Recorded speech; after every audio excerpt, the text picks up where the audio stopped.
I've just had a craving. A couple centuries ago, I had the most exquisite neighbors.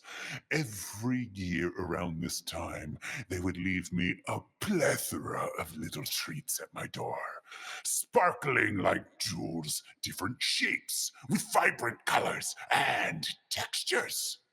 Too tiny, if you ask me, but the variety was scrumptious. One might be salty, the next sweet. Some were crunchy, and others were bouncy and slippery. Then there was one where I could peel each layer to savor. I could taste the delicious hands that made them. Alas, they were always gone too soon. So I need you to make me more, and I want variety.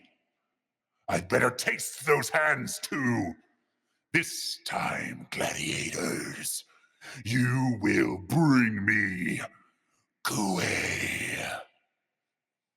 Happy Lunar New Year, puny humans. Welcome to yet another year of the Minotaur.